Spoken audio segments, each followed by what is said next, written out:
The kettle whistled softly that morning, but my mind wasn't on coffee.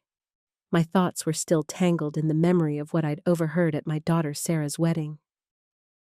Just minutes before she was meant to walk down the aisle, I heard her fiancé Brad whisper to his best man that he had cheated on her and was marrying only for our family's money. My stomach turned cold. Within 20 minutes, police officers were walking through the church doors, and Brad's perfect groom act collapsed in front of 200 shocked guests. The look on his face when those handcuffs snapped shut was worth every sleepless night I had spent investigating him. But that ending didn't happen overnight. It began 6 months earlier when Brad Thompson walked into my dining room for Sunday dinner, flashing a smile polished enough to sell ice to penguins. Sarah had just turned 32, a marketing professional, who carried herself with quiet confidence. Since her father David died 5 years earlier, we had leaned on each other for everything. David had left us comfortable. His engineering patents and life insurance paid off the house secured Sarah's college fund and left me with enough for retirement. We weren't wealthy by big city standards, but in our small town of Cedar Ridge, people knew who had what, and apparently Brad knew it too. He arrived like a leading man from a romance novel, tall, dark-haired, blue-eyed, dressed sharp, and sliding behind the wheel of a BMW. Sarah was glowing, and for the first time in years, I saw laughter sparkle in her eyes again. She looked at him like he was the answer to every prayer, and when she asked me silently with those hopeful glances to approve, I smiled and played the role of the charmed mother. But my instincts whispered something wasn't right. Brad was smooth.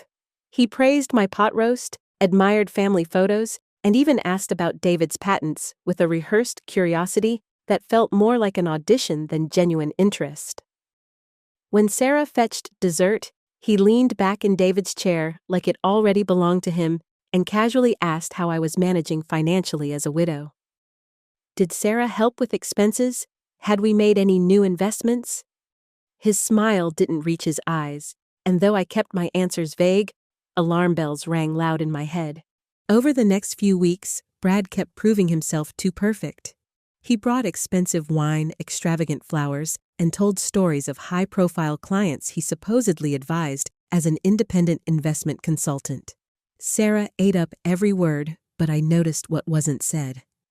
His background was vague, his online presence non-existent, and his answers to specific questions about Yale or his Connecticut childhood slipped like water through fingers. I Googled his name one night after dinner and found nothing verifiable. No business license, no firm, no trace of the impressive life he described. That silence spoke louder than anything.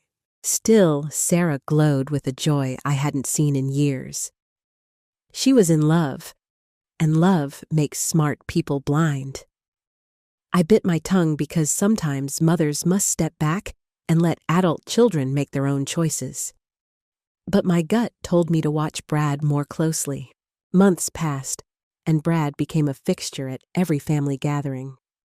Neighbors adored him. He carried groceries in without being asked, and he seemed devoted to Sarah. Yet the cracks widened. He steered every dinner conversation toward money, especially Sarah's inheritance. He asked whether she had considered higher yield investments, whether she was maximizing retirement contributions, and how I planned to handle my own estate. Always framed as concern, always just slightly too interested. When Sarah and Brad announced their engagement at our Sunday table, I should have been thrilled. The ring was a 2-carat solitaire that sparkled like something out of a magazine. Brad claimed a jeweler friend had given him a deal, another unbelievable stroke of luck. Sarah was ecstatic, and I hugged them, but inside, I wondered how an independent consultant with no firm and no verifiable background could afford such extravagance. Sarah dove headfirst into planning the wedding with marketing-level precision. Brad nodded at every decision but gradually replaced her vendors with his friends, caterers, florists, photographers, all offering incredible deals. It looked less like a wedding and more like a controlled operation. My unease deepened, And that's when I called Patricia, a discreet private investigator I knew through book club. She quietly dug into Brad's history and returned with troubling details. No record of Yale, no Connecticut family, no registered business. But she did find one Bradford Thompson arrested in Nevada 2 years ago for investment fraud. The charges had vanished when victims refused to testify. It wasn't proof, but it was enough for me to steel myself. I could no longer dismiss my instincts as paranoia. Brad was hiding something, and if Sarah wouldn't see it, then I had to. The question wasn't whether Brad was a fraud. The question was, how long before he destroyed my daughter's life, and how far I was willing to go to stop him. After Patricia's report, I watched Brad with sharper eyes. His polished smile, his expensive suits, his endless charm, it was all theater. I started noticing how his stories never quite lined up. He mentioned a Connecticut upbringing, but didn't know basic facts about the area. He claimed Yale, but couldn't recall details any graduate would know. He spoke of wealthy family connections, yet showed working-class habits that polish couldn't quite cover. He was a man performing an identity, not living one. Sarah, however, was glowing. Brad had moved in with her, and when she showed me pictures of the expensive rental house they'd secured at a suspiciously low rate, she gushed about how perfect life was. She looked happier than she had since David died, and I wanted so badly to believe she was safe. But every instinct screamed otherwise. Then came the announcement that nearly broke me. Sarah had invested most of her inheritance into a real estate development Brad had arranged. $400,000 gone in one transaction. She told me about it while holding up bridesmaid dresses, as though she had merely bought new shoes. Brad had convinced her the development in Colorado Springs would double her money in 2 years. I kept my voice steady as I asked whether a lawyer had reviewed the paperwork. Sarah's answer made me ill. Brad had handled everything. That night, I called Patricia in a panic. Within days, she confirmed my worst fear. There was no such property, no legitimate company, nothing but an empty lot for sale. The money had gone into Brad's account and been shuffled into offshore holdings. Sarah's entire inheritance was gone. I sat alone in my kitchen staring at the proofs of wedding invitations Sarah had left on the counter. Brad wasn't just a charming liar. He was a professional predator, and my daughter was his next meal. But how could I convince her when she was already planning table centerpieces and floral arrangements? I couldn't simply tell her, "I think your fiancé is a con artist." I needed evidence that would force her to see. So I set a trap. Casually over dinner, I mentioned an inheritance from a fictional Aunt Ruth. Lawyers' tax implications, substantial amounts, just enough bait for Brad to bite. His eyes lit up immediately. "Wonderful news," he said smoothly, offering to help me review the documents.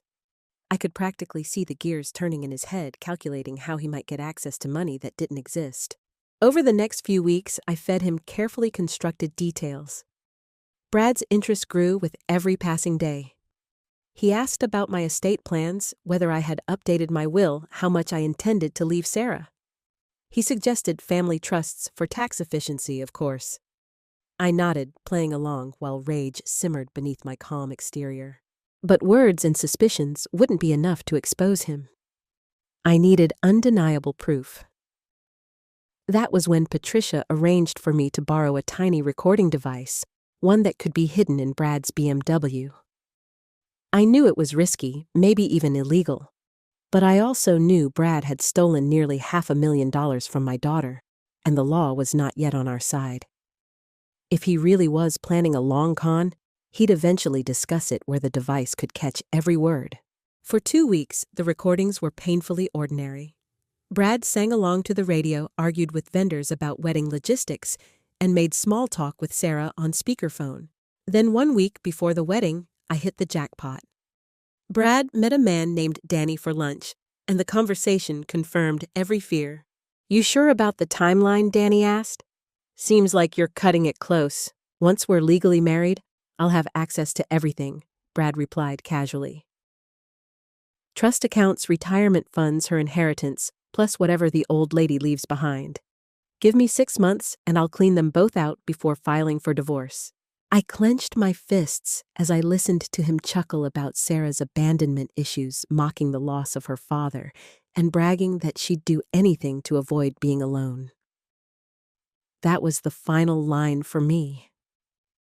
He wasn't just stealing her money. He was dissecting her soul and planning to use her pain against her.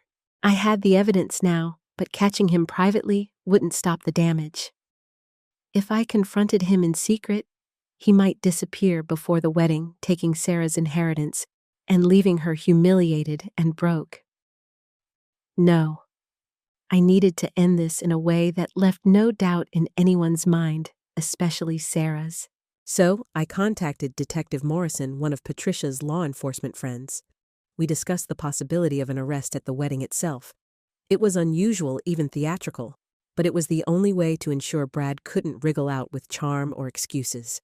I also called the minister, Reverend Mitchell, warning him there might be an unusual interruption during the ceremony. He had known our family for years and trusted me enough not to ask too many questions. The night before the wedding, Sarah called me, overflowing with excitement. "Tomorrow, I'll be Mrs. Thompson?" she said, her voice bright with joy. I asked one last time if she was sure. She answered with a firmness that broke my heart. "I've never been more sure of anything." I told her that whatever happened tomorrow, everything I did was because I loved her. She laughed softly, promising that I'd love being Brad's mother-in-law. If only she had known. The next morning, Cedar Ridge was bathed in sunshine. Guests filled the church, white roses lined the pews, and Sarah, radiant in her gown, looked like the happiest woman alive. I sat in the front pew, with the recording tucked safely in my purse, my phone already set to contact the detective. My hands shook, but my mind was clear. By the end of the day, Brad's mask would shatter for everyone to see. The church was breathtaking that afternoon. Golden ribbons hung across the pews, sunlight streamed through the stained glass windows, and the air buzzed with that mix of excitement and reverence weddings always carry. Sarah was radiant as she walked down the aisle on her godfather's arm, her smile so pure it nearly broke me. Beside her, Brad stood at the altar, handsome in his tuxedo, playing the role of devoted groom so flawlessly that if I hadn't heard his words on tape, even I might have doubted myself. But I had heard them. And I was about to make sure everyone else did too. Reverend Mitchell began the familiar words of the ceremony, leading the congregation through prayers and readings. Sarah's vows were heartfelt and raw, promising love and partnership with a vulnerability that made my throat tighten. Brad's were polished, charming, even romantic, but empty, crafted like a sales pitch, not a declaration of love. Then came the exchange of rings, the moment when most weddings feel like the future has truly begun. Instead, I braced myself for the moment I would have to destroy the illusion. "If anyone present knows of any reason why this couple should not be joined in marriage," Reverend Mitchell intoned, "let them speak now or forever. Hold their peace."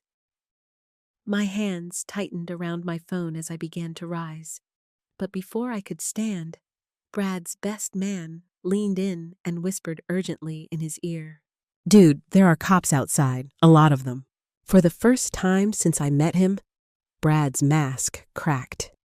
His eyes darted through the church until they locked on mine, fury flashing like a storm. He knew. Somehow, he knew I had orchestrated this. Sweat beaded on his forehead, but he forced a smile and told the minister it was nothing more than nerves. I stood then, my voice steady, though my heart thundered. "Actually, Reverend Mitchell, there is a problem," I said loudly enough for every guest to hear. "Something everyone needs to know about the groom." The church fell silent. Sarah turned toward me, her face pale confusion written across her features. "Mom," she whispered, "what are you doing?" "I'm saving you from the biggest mistake of your life," I said, pulling my phone from my purse. "This man is not who he claims to be." Brad tried to smooth it over, insisting I was confused, even suggesting I sit down. But his eyes betrayed panic. I spoke louder, naming him for what he really was. Your real name is Bradley Wilson, not Brad Thompson. You are a con artist who has been running the same scam on women for years. You've already stolen $400,000 from my daughter in a fake investment, and you plan to take everything she and I own. Gasps rippled through the crowd. Sarah's face crumpled as she shook her head, whispering, No. No, that can't be true. I lifted my phone higher. And I can prove it because I recorded you bragging about your plan. That was the moment Brad snapped. He didn't try to deny it. Further, didn't even attempt to charm his way out. Instead, he bolted. Right there at the altar, in front of 200 stunned guests, he turned and sprinted for the side door, like a man whose act was finally up. But Detective Morrison and 2 officers were waiting outside. Shouts erupted as the congregation scrambled to see what was happening. Moments later, Brad was dragged back in handcuffs, his face twisted in rage. The perfect groom was gone, replaced by the predator I had always known he was. Sarah collapsed into a pew, tears streaming down her cheeks. Mom, what just happened? She asked, her voice broken. I sat beside her and took her hands. I'm so sorry, baby. He wasn't who you thought he was. He never was. Detective Morrison stepped forward, confirming Brad was under arrest for fraud and that they would need statements from both of us. Sarah stared at him, her voice trembling. But I gave him the money willingly. Am I in trouble? The detective shook his head gently. You're a victim of fraud. He obtained it under false pretenses. You did nothing wrong. The ceremony dissolved into chaos. Guests whispered, some left in shock, while close family gathered around Sarah, offering tissues, hugs, and confused questions. Reverend Mitchell tried to restore order, ushering people into the fellowship hall, while the officers escorted Brad out of the building.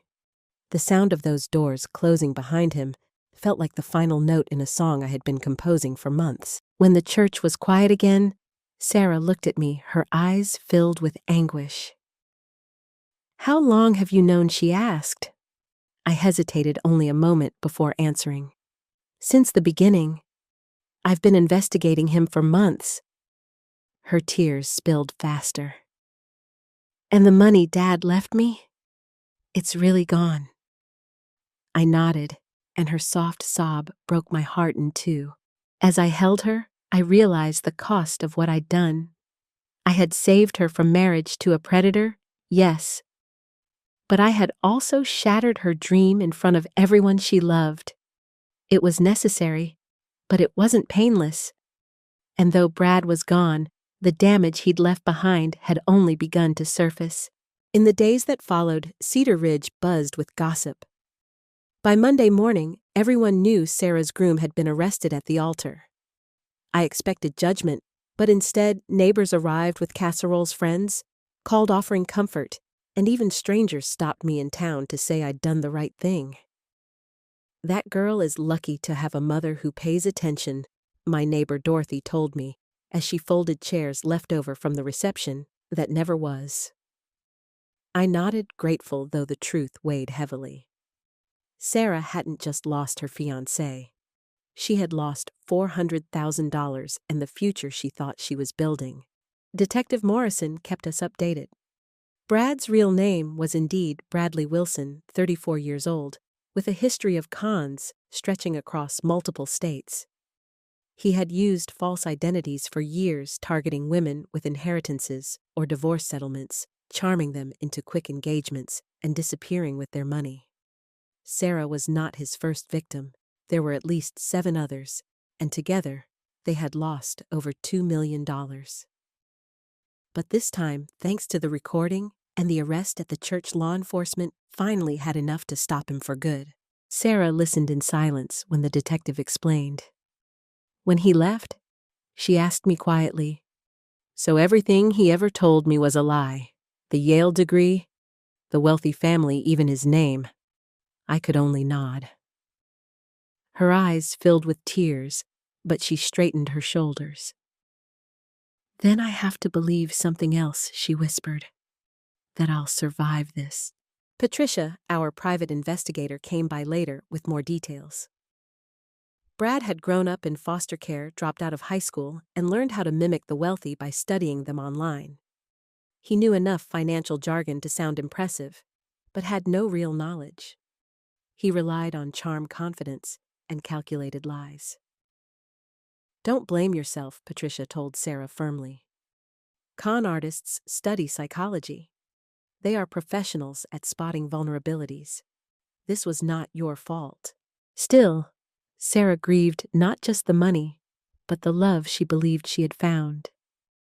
She stayed with me for several weeks, barely touching the untouched wedding cake in my fridge, staring at the dress still hanging in the guest room. One evening on the porch, she asked, "How do I ever trust anyone again?" I told her the truth carefully, but eventually. Because living without trust at all would be no life at all. The case moved quickly. With evidence from the recordings and testimony from other victims, Brad Bradley was charged with multiple counts of fraud. His accomplice Danny was arrested too. When the trial ended, Brad received 10 years in federal prison.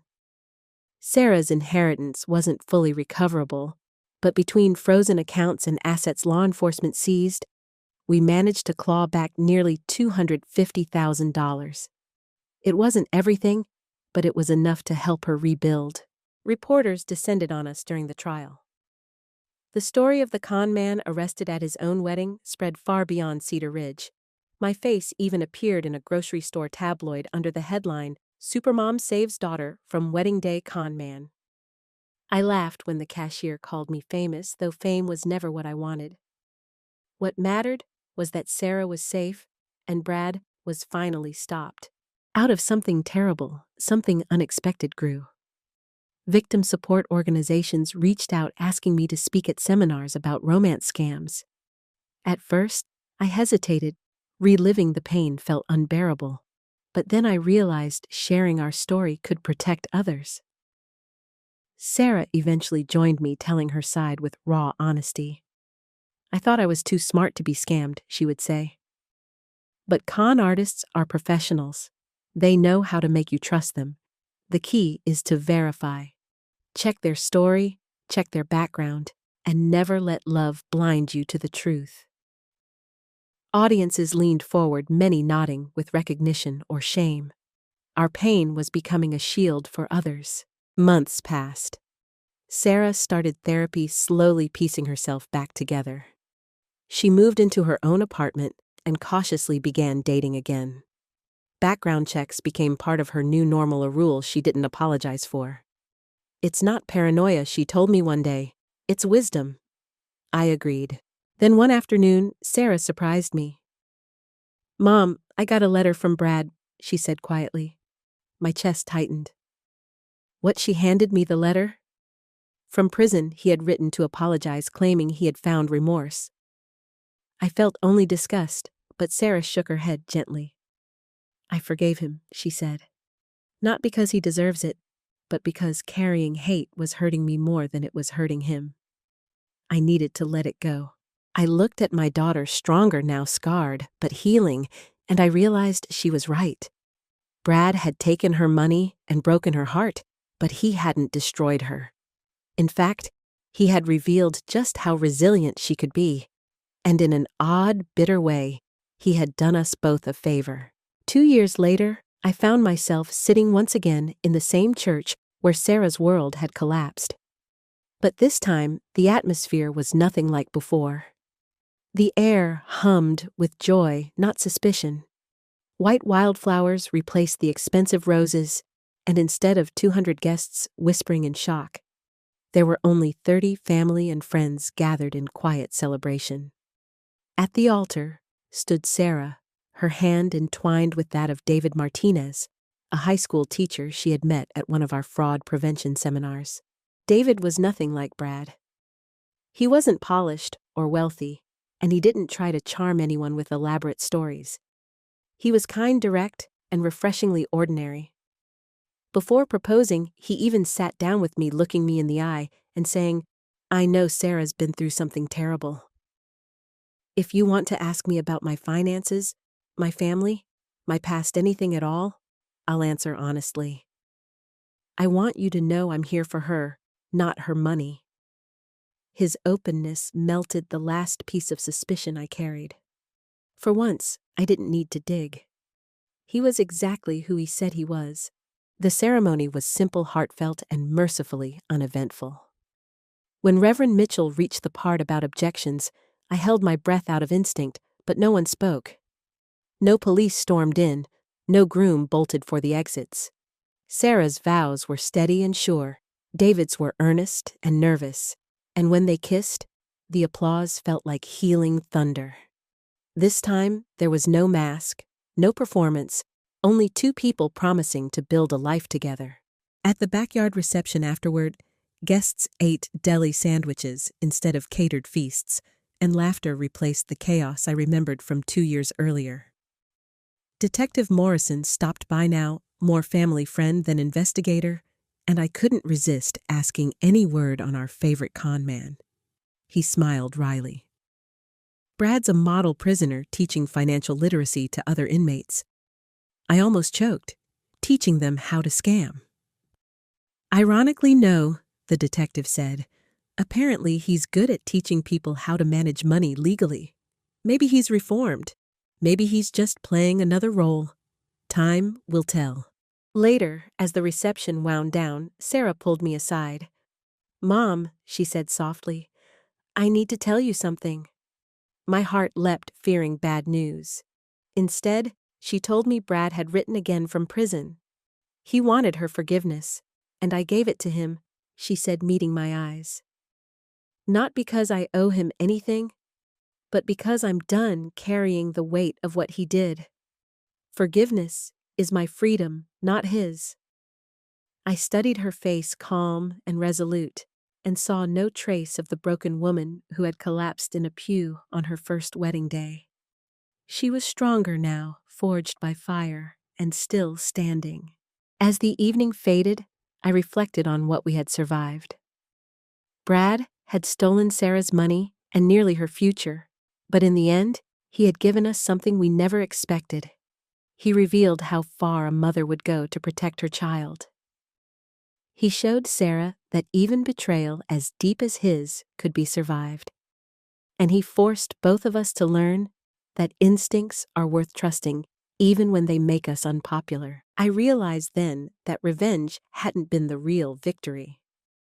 Catching Brad, exposing him, sending him to prison, those were justice, yes. But the true revenge was in what came after Sarah rebuilding her life, refusing to let him define her, and finding a love that was real. The best revenge is not destroying your enemy. It's thriving in spite of them. So when Sarah and David danced under the string lights in my backyard, her laughter carrying into the night, I finally felt peace. We had turned a nightmare into a story of resilience. We had taken the wreckage of Brad's lies and built something stronger. If you've stayed with me through this story, remember this?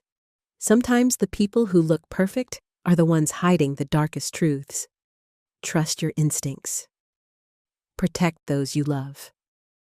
And never let betrayal stop you from believing in the possibility of real love. If this story resonated with you, please like this video, share it with someone who might need the reminder, and subscribe for more powerful stories of strength and survival. And I'd love to hear from you in the comments. Tell me where you're watching from and what lessons you've taken from this story.